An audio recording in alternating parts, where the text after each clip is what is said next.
Assalamualaikum warahmatullahi taala wabarakatuh. Selamat sejahtera. Tuan-tuan, tolong share, tolong like, tolong subscribe.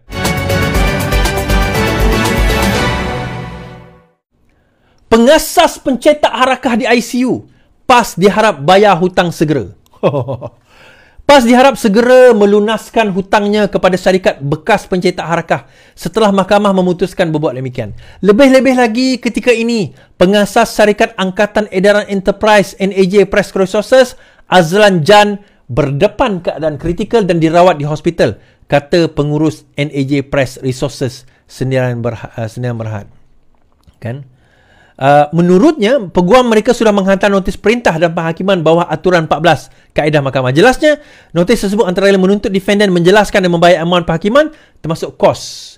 Pihak berkenaan perlu menyelesaikan dalam tempoh 7 hari tarikh notis berkenaan. Dalam keadaan pengasas dua syarikat berkenaan, Azlan berdepan dengan tahap kesihatan kritikal, sepatutnya PAS ada iman dan ihsan untuk bayar hutang cetak harakah.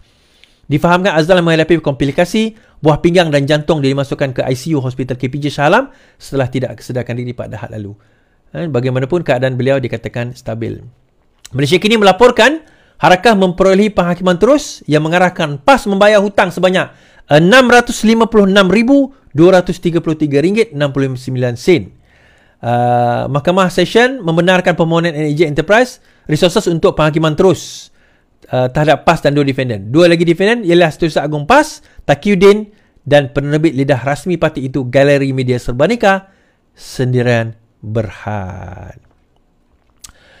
Ini sementara itu, Hussein berkata pihaknya turut berharap PAS membayar hutang. Sebenar mereka sebaliknya bukan hanya jumlah yang ditetapkan mahkamah. Sebenarnya jumlah hutang ni 2 juta.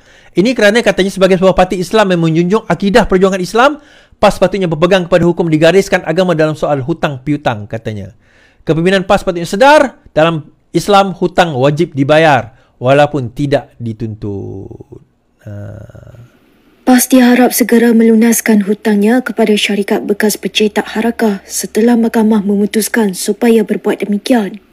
Pengurus NAJ Press Resources, Hussein Jan, berkata, ini lebih-lebih lagi apabila pengasas syarikat pencetak tersebut, Azlan Jan, berdepan keadaan kritikal dan dirawat di hospital.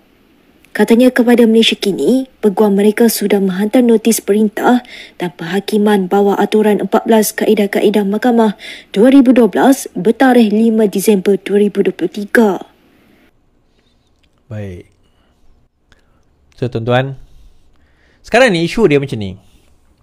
PAS hutang pada syarikat ini. Syarikat pertama oleh milik saudara Azlan ni, dan tak bayar sehingga syarikat itu bankrupt. Kemudian Azlan ni buka syarikat kedua, terus cetak lagi sebab dijanjikan dibayar. Tak dibayar juga. Jumlah dia kalau tersilap saya 2 juta. More than 2 million. Cuma sekarang ini mereka mulakan dengan 600,000 dahulu. PAS kata apa? Kenapa kami nak bayar sedangkan syarikat dia dah bankrupt?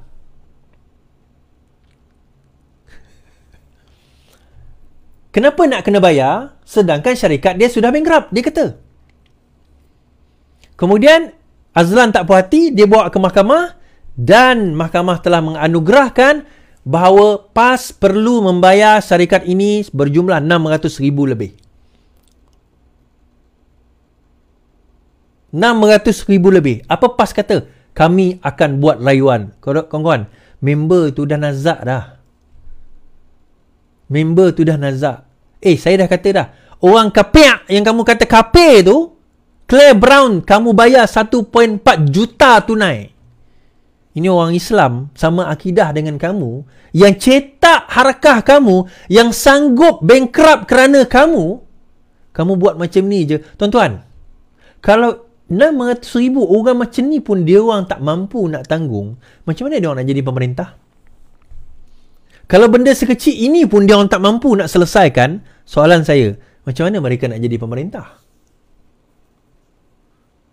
Macam mana mereka nak jadi pemerintah? Jawab soalan itu. Sedih, tuan. Sedih. Tapi sedih tak sedih, inilah dia yang kita kena hadapi.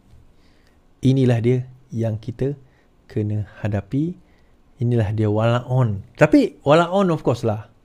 Walaupun akan kata, tak Is, ini adalah penipuan. Macam itulah masa keluar pasal hutang ni kan. Ada walaupun kata, ini adalah penipuan, ini fitnah.